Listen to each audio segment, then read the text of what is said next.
안녕하세요. 기태형입니다. 우리 3차 시수업은요, 얼굴 없는 가수가 아니라 얼굴 없는 강사로 강의 시작하겠습니다. 제가 이제 오늘이 그 화요일인데 지금 정선에 와 있어요. 그래서 이제 일요일에 나와가지고 월화는 안성에서 수업을 하고 지금 정선으로 이동해서 여기도 공무원 강의거든요. 내일 오전에 강의하고 이렇게 해야 되는데 내일 집에 가서 카메라 켜놓고 하기에는 너무 시간이 빡빡해가지고 또 이 카메라하고 마이크를 막 들고 다닐 수 있는 상황도 아니에요. 계속 이동해야 돼서 그래서 이렇게 정선 와 있는 동안은 뭐 이렇게 화면 녹화로 해서 강의 올리도록 하겠습니다. 그래도 우리 길지 않기 때문에 충분히 집중해서 들으실 수 있을 거고요. 한편으로 생각해 보면 제 얼굴이 안 보이는 게 또 오히려 더 나을 수도 있습니다. 자, 우리 교재 39쪽이고요. 독서 2에서 추론적인 읽기 이렇게 나와 있죠. 그래서 말 그대로 표면적인 정보뿐만이 아니라 표면적인 정보를 바탕으로 해서 직접 나타나지 않은 정보까지 추론을 하는 거죠. 자, 독해 전략에서 1번 한번 보세요. 1번에 보면 내용 추론 이렇게 나와 있죠. 그죠? 내용 추론 한번 보시면 자 1번 문제와 선택지에서 추론 영역 이를테면 뭐 결론, 의도, 관점, 태도, 내용 추론하는 건지 파악해야 될 거고요. 그다음에 2번에 선택지의 내용을 바탕으로 제시문의 추론의 근거가 있는지 점검하는 겁니다. 자 우리가 보는 시험은 제시문 하나당 문제 한 문제씩만 나오기 때문에 선택지를 보는 게 상당히 유용하죠. 문제가 많으면 좀 힘들 수 있지만 그죠? 그다음에 3번에 추론 내용에 예외가 없는지 그러니까 본문의 내용과 딱 일치해야 되고요. 그다음에 추론 방식의 모순은 없는지 확인을 해야 됩니다. 항상 제시문의 근거를 가지고 접근해야 되고요. 그 다음에 2번에 보면 전제 추론이라고 해서 나와 있습니다. 그래서 1번 보면 제시문의 주제와 결론을 파악하고요. 2번에 결론이다. 왜냐하면 선택지이기 때문이다로 연결해서 가장 자연스러운 것을 찾으면 됩니다. 보세요. 보통 우리가 이런 거죠. 한 편의 글을 쓸 때 보통 전제가 나오고 그 다음에 이 전제에 따라서 뭐가 나와요? 결론이 나오는 거죠. 근데 문제에서는 제시문의 결론을 주고 나서 선택지에서 전제를 고르는 형태로 출제가 되기 때문에 그러면 이거 뒤집어서 잡으면 어떻게 돼요? 제시문에서 결론 잡고 그 다음에 따라서 관계로 연결된 걸 바꿔주는 거니까 왜냐하면 해가지고요. 왜냐하면 선택지에 제시된 결론 때문이다. 이렇게 접근할 수 있는 거죠. 그죠? 그래서 선택지 1번, 2번, 3번, 4번 순서대로 넣어본 다음에 자 전제 추론의 3번 보시면 제시문의 내용과 일치하는지 꼭 확인해야 돼요. 그러니까 내 머릿속에서 자연스러운 게 아니라 제시문의 내용과 일치해야 되고요. 특히 전제 찾을 때 조심해야 되는 게 뭐냐면 전제와 결론이 동일하게 반복되면 순환 논증의 오류를 범하게 되죠. 그래서 전제와 결론이 동일하게 반복되지는 않는지 점검을 하셔야 됩니다. 자, 그다음에 유형 잡는 독해 비법 한번 보시면요. 자, 첫 번째 동그라미 한번 보죠. 2개 이상의 내용이나 사례에서 각각의 의도나 관점을 추론해야 하는 경우에 각각의 내용이 모두 선택지의 내용과 연결되는지 점검하셔야 되고요. 그 다음에 이런 거 있죠. 우리 벌써 예전에 21년 국가직 그죠? 뭐 지방직 이런 데서 점검했던 거지만 전제 찾는 문제에서요. 제시문의 주제가 Q가 아니면 P가 아니다의 형태로 제시되어 있다면 그죠? Q가 아니면 P가 아니다의 형태로 제시되어 있다면 어떻게 대우로 바꿔서 P이면 Q이다의 형태로 바꾼 다음에 전제와 내용 등을 파악하는 게 좋습니다. 왜냐하면 부정가정형으로 되어 있는 것들이 사고 단계가 살짝 복잡하거든요. 그래서 대우를 활용해서 부정가정형으로 되어 있는 것들은 그죠? 이런 식으로 바꿔가지고 내용 적용하는 게 훨씬 더 간단합니다. 나중에 우리 이제 11월 달에 최적화 기출문제 하잖아요. 그때 또 다시 한번 이거 점검하도록 하죠. 예전 기출문제가 무의미하게 된 게 아니에요. 한자, 뭐 문법, 돌직구로 물어보던 문법, 그 다음에 문학 이런 것들이 빠지는 거지 독서 영역과 관련된 것들은 여전히 중요합니다.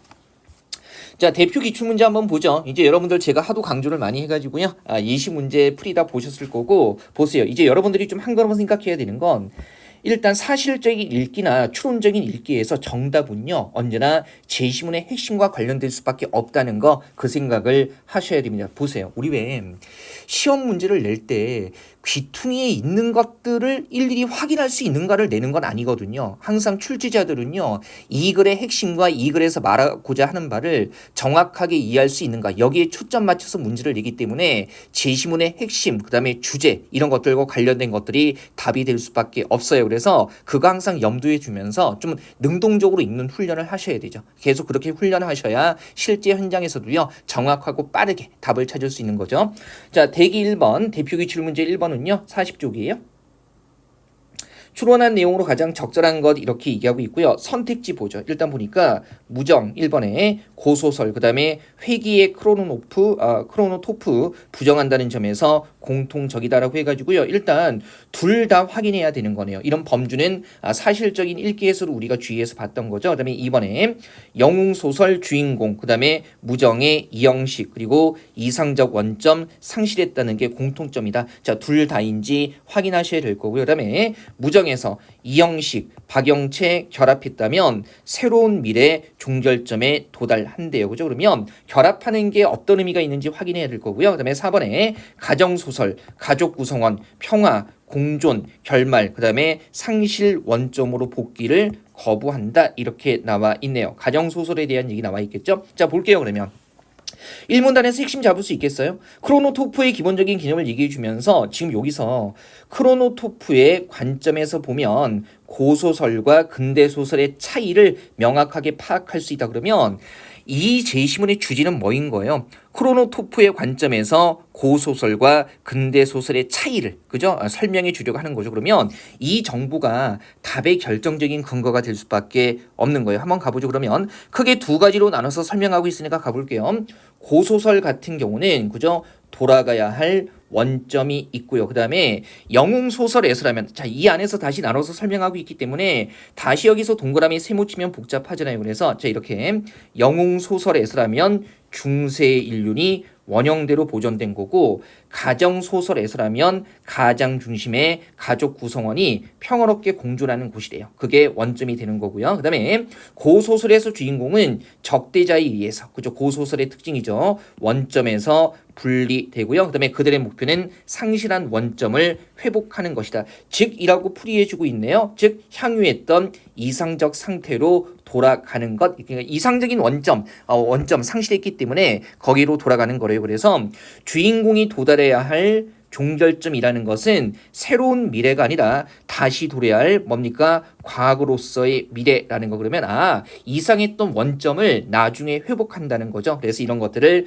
회기의 크로노토프라고 얘기를 해요. 이상했던 원점으로 돌아가는 거. 그 다음에 근대소설 무정 같은 경우는 크로노토프를 뭐한다? 부정한다. 자, 1문단에서 얘기했던 그러면 고소설과 근대소설의 차이가 여기서 드러나는 거죠. 고소설은 이상적인 원점을 회복하려고 하고 근대소설 무정은 회기의 크로노토프를 뭐한다? 부정한다라는 거. 그러면서 이형식과 박형치 얘기를 하면서요. 그죠? 일단은 박진사의 집으로 표상되는 유년의 과거가 이상적인 원점이고, 그리고 박진사의 죽음은 고향의 상실. 그럼 뭡니까? 이상적인 원점을 상실한 거죠. 하지만 두 사람은 뭐예요? 자, 결합하지 못하고요. 그죠? 이를테면 두 사람의 결합이 그죠? 회복할 수 있는 방법이지만 결합하지 못하고, 왜요? 새 시대의 인물이 되어야 한다고 생각해서 과거로의 복귀를 거부한다라는 거죠. 그러면 결합하는 것은 과거로 복귀하는 거고, 결합하지 않음으로써 새로운 미래를 향해 나아가는 겁니다. 자, 보세요. 1번부터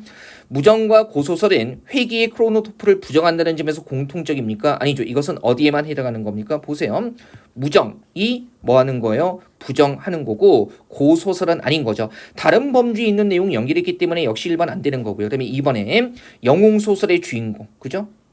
그 다음에 무정의 이형식, 그리고 이상적 원점을 상실했다. 어쨌든 이상적인 원점을 상실했다라는 것은 이 문단에 보면 그죠? 영웅소설의 주인공에게서도 나타나는 거고, 그 다음에 뭡니까? 우리 3문단 보면 무정에서도 이상적인 원점, 박진사의 죽음으로 인해서 상실했다라고 나와 있어요. 그래서 이상적인 원점을 상실했다는 것은요, 둘 다에 해당하는 특성이 되는 거죠. 정답은 2번입니다. 그죠? 그러면 둘 다 이상적인 원점을 상실했지만 그죠? 고소설은 이상적인 원점으로 돌아가려고 회복하려고 하고, 근대소설은 거부한다라는 게 이걸에서 보여주려는 핵심이 되는 거죠. 항상 핵심과 관련해서 답이 나온다는 생각 꼭 하셔야 돼요. 그 다음에 보세요. 무정에서 이형식이 박영채와 결합했다면, 그죠? 결합했다면 얘는 뭐 하는 거예요? 이상적인 원점으로 돌아가는 거지 새로운 미래로 가는 게 아니에요. 그래서 3번 안 되고요. 여기서 확인할 수 있죠. 그다음에 4번에 가정소설 같은 경우에 이 문단에 나와 있는 거죠. 고소설 중에 하나고요. 그러면 가정소설 나와 있죠. 그죠? 가정소설. 가정소설은 가족 구성원들이 평화롭게 공존하는 결말. 그래서 상실했던 원점으로 뭐 하는 겁니까? 복귀하는 거죠. 이 문단에서 확인할 수 있는 정보입니다. 그래서 4번도 안 되는 거죠. 자, 보세요. 지금 어때요? 선택지 구성도 전반적으로 그렇지만 답은 언제나 제시문의 주제, 핵심과 관련돼 있다는 거 꼭 생각하셔야 합니다. 자, 얘기 31번. 얘기는 계속 앞에서 이어져요. 다음 글에서 추론한 내용으로 적절하지 않은 것 이렇게 나와 있고요. 선택지 1, 2, 3, 4번 보니까 시기가 나와 있네요. 그죠? 산업혁명 이전, 사회집단 구성원, 배타적 정체성. 그 다음에 2번에 산업혁명 이후 등장한 탈인격화 관료제, 정보혁명 이후 뭐한다? 소멸. 그 다음에 3번에 정보혁명 이후 새로운 의사소통 방식, 면대면 상호작용과 다르다. 그 다음에 4번에 정보혁명 이후 공동체 상실, 사회 문제 발생 이렇게 나와 있네요. 선택지 보면은 시기별로 설명을 하고 있기 때문에 시기에 따른 내용들을 우리가 주목해서 봐야 하는 거죠. 그럼 볼게요. 인류는 오랜 기간 매우 가까운 사람들과 폐쇄적이고 제한적인 관계 속에서 상호작용을 해왔다. 하지만 뒤집어주면서 산업혁명을 통해서 바뀌었다라는 거네. 그러면 지금 폐쇄적이고 제한적인 관계라는 것은 산업혁명 이전이 되는 거죠. 산업혁명 이전을 다루는 건 뭐예요? 1번이고요. 여기서 어휘가 바뀌었죠. 배타적인 정체성. 근데 배타적이라는 것은 나와 다른 것들을 밀어내는 거잖아요. 그러면 그게 바로 뭐예요? 폐쇄적인 거죠. 다른 것들을 들어오지 못하게 하는 거기 때문에. 그래서 선택지 1번 벌써 확인이 됩니다. 그 다음에 쭉 읽어보죠. 산업혁명을 통해서 탈인격화된 관료제라는 거. 선택지 2번과 연결되는 거죠. 그리고 그 속에서 사람들이 서로를 잘 알지 못하게 되면서 상호작용의 성격이 바뀌었다. 아직 선택지 2번의 소멸이라는 정보는 확인이 안 돼요. 그 다음에 오늘날 정보혁명은 다시 한번 정보혁명 이후에 인간의 상호작용을 변화시키고 있다. 그러면 정보혁명 이후에 상호작용이 변화되는 거지 그 이전의 것들이 뭡니까? 소멸된다는 정보는 확인할 수가 없어요. 그래서 2번이 답이고요. 그죠? 그 다음에 아직 3, 4번 확인 안 했죠? 가보죠. 미래의 사회 집단들이 여기에요. 의사소통과 사회적 친밀성에 대해 새로운 의미를 부여해 줄지도 모르지만 그렇게 되지 않는다면 고독과 단절 같은 사회 문제가 더 심화될 수 있을 것이다. 그러면 정보혁명 이후에 의사소통 방식이 바뀌면서 변화되면서 고독과 단절 같은 사회 문제가 심화된다라는 거. 그러면 고독, 단절 뭡니까? 공동체가 깨지는 거 아니겠어요? 그래서 그 말을 바꾸면 공동체 상실이라고 얘기할 수 있을 겁니다. 4번도 맞고요. 그 다음에 결론 이후 보죠. 따라서 사람들이 새로운 소셜미디어를 기존의 면대면 상호작용과 더불어서 효과적으로 활용할 필요성이 제기되고 있다. 어쨌든 새로운 의사소통 방식, 그죠? 그리고 이제 면대면 상호작용과 어떻다? 다르다라는 거. 여기에서 뭐라고 얘기하고 있어요? 새로운 소통 방식이라는 얘기를 하고 있기 때문에 그죠? 3번도 충분히 추론할 수 있는 내용이 되는 겁니다. 많이 어렵지는 않죠. 그죠? 많이 어렵지는 않을 거고요. 자, 그 다음에 32번 한번 가보죠. 자, 이런 이제 경제 지문 같은 것도요. 수능 국어에서는 흔히 나오는 영역이기 때문에 공무원 예시 문제에는 경제가 나오지는 않았지만 공무원 국어 시험에 뭐 경제라든가 그다음에 법 이런 것들이 얼마든지 등장할 수 있는 겁니다. 연습은 하셔야 되죠. 자, 적절한 거고요. 1번 한번 가보죠. 갑은 기초자산 보유하지 않는다. 부정이고요. 그다음에 갑 기초자산 부도 손실 보상 역할. 그다음에 을 신용위험 기피 채권 투자자. 그다음에 병 신용위험 부담하는 보장 매도자라고 해가지고요. 기초자산, 손실, 신용위험, 채권, 보장 이런 보상 이런 것들 나와 있네요. 한번 가볼게요. 그러면 이글에서 말하고자 하는 바가 무엇인지 생각하면서 보세요. 자, CDS라는 걸 소개하고 있는데 채권 투자자들이 신용위험을 피하려는 목적으로 활용하는 파생금융 상품이고 그 다음에 나오네요. CDS 거래는 보장 매입자와 보장 매도자 사이에서 이루어지는데 보장은 뭐 하는 거예요? 신용 위험으로부터 보호하는 거예요. 그래서 보장 매도자가 하는 역할은 보장 매입자가 보유한 채권에서 부도가 나면 손실을 보상하는 겁니다. 그러면 손실을 보상하는 게 누굽니까? 보장 매도자예요. 그죠?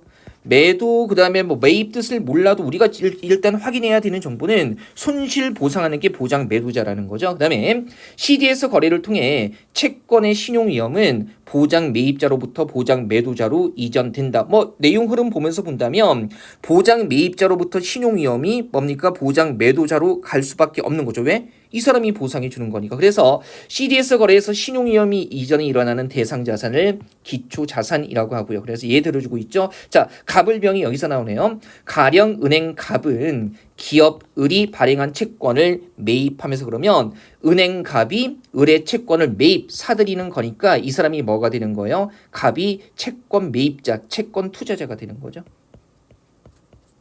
그렇죠? 돈 주고 사는 거니까 이 사람이 투자하는 거잖아요. 그다음에 신용 위험을 피하기 위해 보험회사 병과 CDS 계약을 체결하는데 그러면 보세요. 신용 위험을 피하는 주체는 갑이죠. 그러면 갑이 보험회사와 채권을 그죠? CDS 계약을 체결하게 되면 보험회사 병이 손실을 보험회사니까 보상해 주는 거 아니겠어요? 이 사람이 뭐가 되는 거예요? 그죠? 보장 매도자. 그리고 이때 갑이 뭐가 되는 거죠? 말 그대로 보장 매입자. 채권 사들였으니까 그죠? 채권 투자자이기도 하면서 보장 매입자가 되는 거죠. 그리고 기초자산은 을이 발행한 채권이라고 나와 있습니다. 그럼 보세요. 갑은 기초자산. 기초자산은 뭐예요? 채권이죠. 갑이 채권 샀잖아요. 그러면 보유하지 않는다. 틀린 거. 그다음에 2번에 자 손실 보상하는 보장 매도자는 누가 하죠? 병이 하는 거죠. 그래서 안 되고요. 3번의 을은 신용 위험을 기피하는 채권 투자자. 자, 지금 보험회사하고 CDS 계약 맺은 게 누구죠? 갑이죠. 그래서 채권 투자자는 갑이에요. 그리고 병, 그죠? 보험회사 병이잖아요. 신용 위험을 부담하는 보장 매도자 맞죠? 글 짧지만 조금 내용이 까다롭기는 한데 위험을 보장하고 보상하는 게 바로 보장 매도자가 된다라는 거 그 핵심만 보세요. CDS의 핵심은 뭐예요? 그죠? 신용 위험을 피하는 거예요. 신용 위험을 피한다는 것은 뭐예요? 누군가 손실을 보상해 주는 거죠. 그래서 이 문제의 핵심은 보장 매도자의 역할이 있는 거고 그래서 답은 4번으로 나오는 거죠. 물론 무조건 이렇게 낸다는 아닌데 우리 외에 특히 공인된 시험들 이를테면 공무원 국어 시험 비롯해가지고요 피셋의 언어 논리라든가 그다음에 수능 국어의 문제들은요 언제나 글의 핵심 그 글에서 말하고자 하는 바를 직접적으로 확인하는 식으로 출제가 됩니다. 그걸 좀 이해하고 글 보시면 여러분들 독해 실력이 상대적으로 빠르게 올라가죠. 좀 생각하는 독해를 하셔야 돼요. 왜냐하면 확실히 예시 문제가 한 세트밖에 안 나오기는 했지만 이 독서에서 추론 문제가 많이 어려워진 건 아니고 까다로워졌기 때문에 이런 출제 원리를 좀 스스로 생각하면서 문제 풀고 공부하시는 게 중요하죠. 얼굴 안 보이니까 허전하네요. 제가 이제 벌써 집에서 3일째 나와 있어가지고 뭐 얼굴 보여드려서 좋을 것도 없을 것 같습니다. 꾀재재 그 자체입니다. 씻기는 씻었어요. 씻기는 씻었는데 꾀재재 그 자체예요.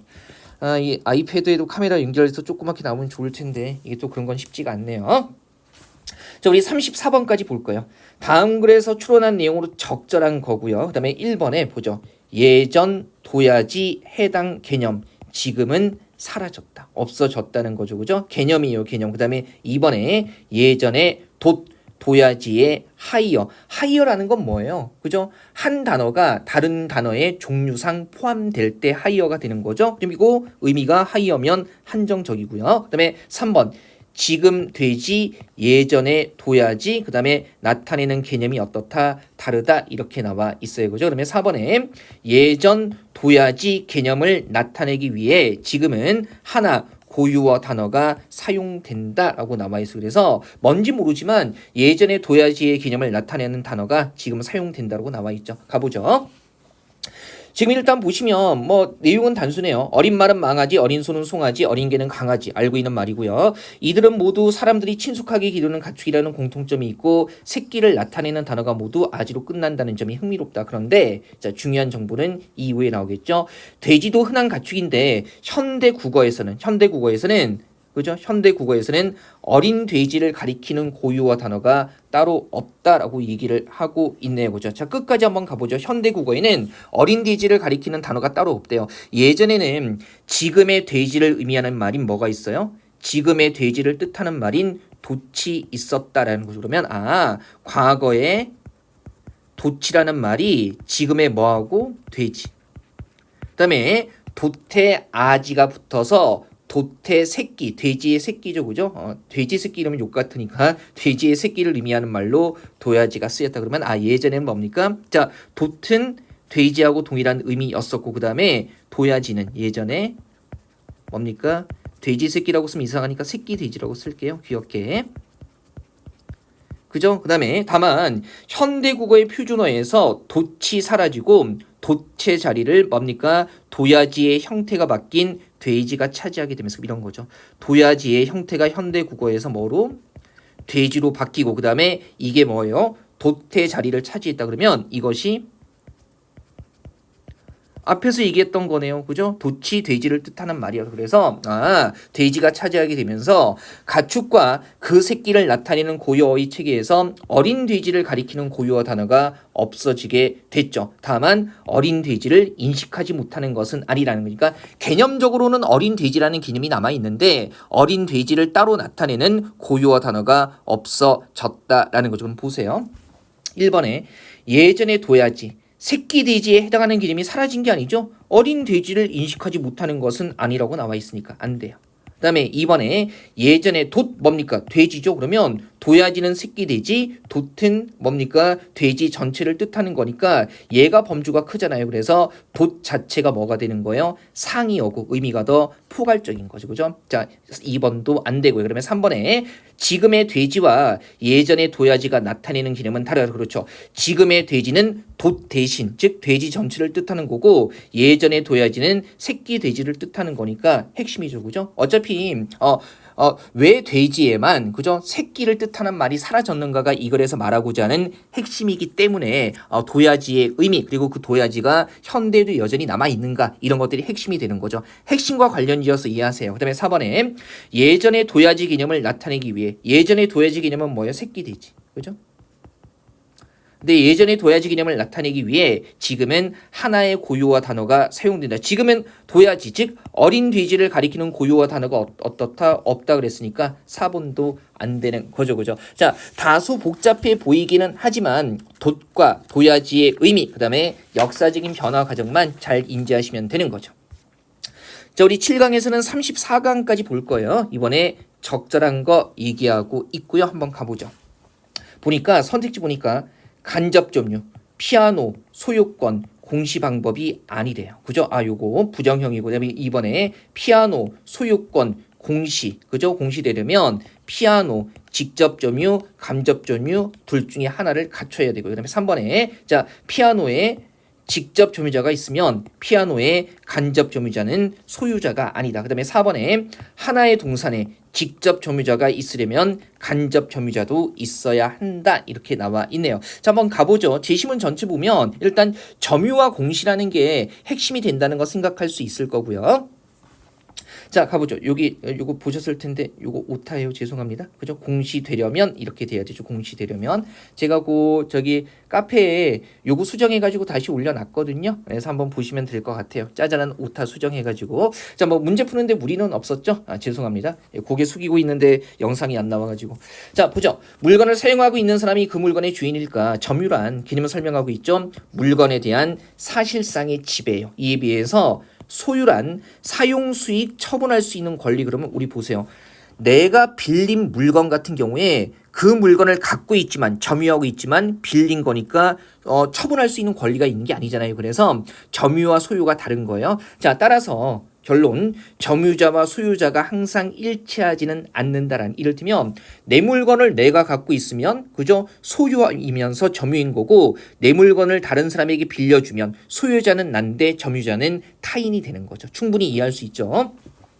자, 물건을 빌려 쓰거나 보관하고 있는 것을 포함해서 물건을 물리적으로 지배하는 상태를 직접 점유라고 하고요. 그 다음에 빌려 쓰거나 보관하는 사람에게 물건에 반환을 청구할 수 있는 권리를 가진 사람도 사실상의 지배를 한다고 볼 수 있는데 이와 같이 반환 청구권을 가진 걸 간접 점유라고 하는 겁니다. 그리고 직접 점유와 간접 점유는 모두 점유에 해당하고요. 이러한 점유는 뭐한다? 소유자를 공시하는 기능을 수행한다. 자, 공시가 무언지 나와 있고요. 그리고 물건 중에서 피아노, 그죠? 금반지, 가방 등과 같은 대부분의 동산 이렇게 그죠? 뭐 토지 뺀 나머지죠. 이런 것들은 점유에 의해서 소유권이 공시된다. 그러면 점유라는 것에 직접 점유, 간접 점유가 모두 들어가니까 그러면 요 둘 중에 하나 하고 있으면 소유권이 공시되는 거네요. 그러면 보세요.